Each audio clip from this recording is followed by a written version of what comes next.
podcast of Generalismus Peter, episode 1. So, hello and welcome to our podcast with Generalismus Peter. This is episode 1, day 1, week 1 of our podcast. I'm glad that people have turned in. So, what exactly the podcast is about? As you guys see, it's about politics. It's not a daily version of Weekly Press, as the podcast will be emissioned irregularly, so it could be emissioned more, could be emissioned less.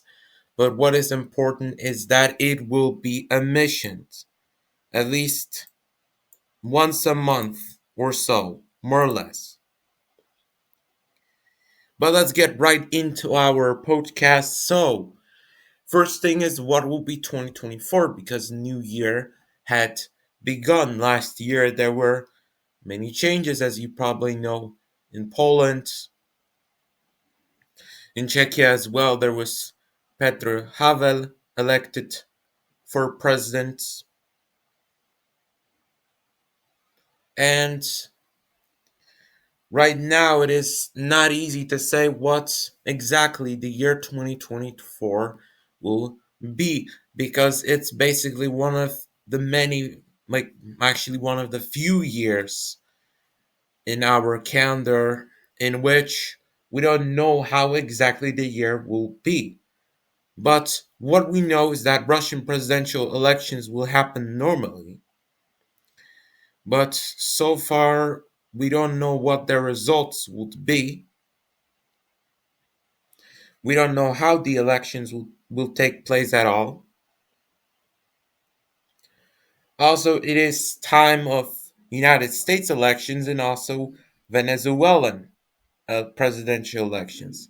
We have three presidential elections of basically three important countries on the geopolitical sphere.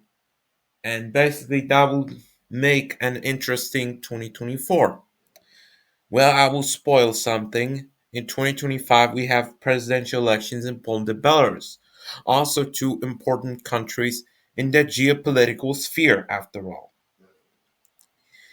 Ukrainian presidential elections, who knows if they might happen? Zelensky said a couple of months ago that he was suspended. Well, in Poland, we have also elections, but it's about parliament, but actually Euro Parliament, and basically the regional sectors, such as president of city, mayor of towns and countrysides, but also to like small to city councils and to region councils. So let's get into March of the so-called free polls that basically took place yesterday on 4 p.m. And as you know, probably it was not March of free polls, but it was a march of basically ex-government. From where do we know such march? As we know, the current government also had protested against the new government, because the previous government was basically taking the whole thing in 2015. And basically, that was when the current government, the current government of right now, well, that's kind of complicated, but you know, like changes in the table. When somebody goes out of the table, they just yell that they have lost the table. Of course, table is a metaphor. That's what metaphor we use in Poland. Theoretically, it was a highly attended march, but actually there were 300,000 people. And in fact they had to gather all people from all over the place to get these 300,000. And the other marches, that were taking place, like had maybe like 5,000, maybe, or 500. And in general, this was also the time when MK and MW became the so-called political prisoners. They got arrested on 9th January, and basically that was related to March of Free Poles because that was also about it. And they have said that they're both political prisoners. But we know very well that they were never political prisoners in the first place because they have done like really bad stuff when they were the agents, when they were ministers. They are co-responsible for lepers' death, after all. They have blood on their hands, and they should be lucky that they only got 2 years in prison for all the bad stuff done. And they also have the right not to eat nor to drink. They have the right to basically go on a hunger strike, whilst a normal prisoner would simply get a punishment for it. The true political prisoners are such people as Leper, Piskorski, or Stanoga. These people are true political prisoners, not these two, because these are basically the simply, like, I don't know what to call them.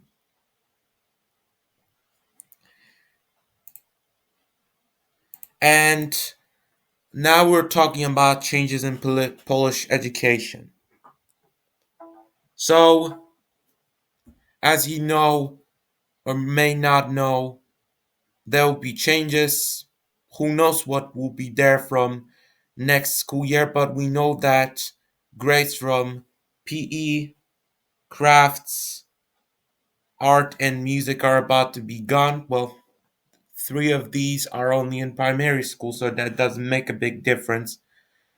But, and also physical education.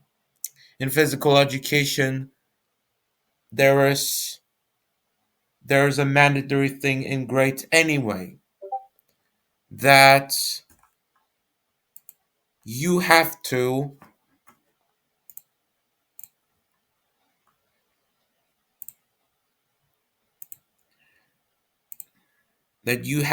give a grade that is at least C.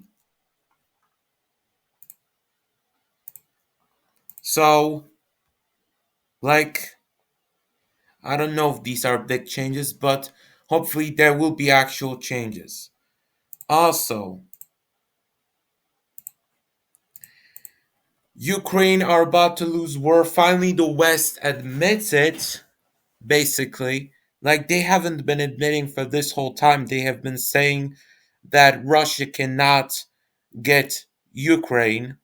But on the other hand, also, Ukraine did not necessarily get back their most important parts because their counter-offensive sucks. Because also the winner is not the one who gets the most territory, but whose state remains. And Russia's state is basically these three republics, actually five republics, to be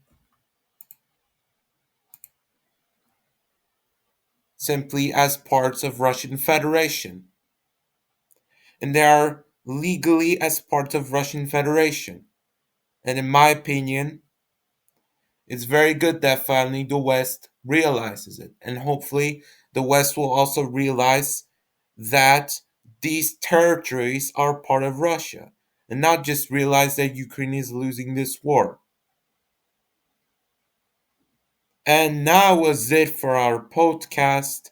We will see you in the next one. I don't know when, but be prepared for next podcast. That was all from me, Generalismus Peter, signing off.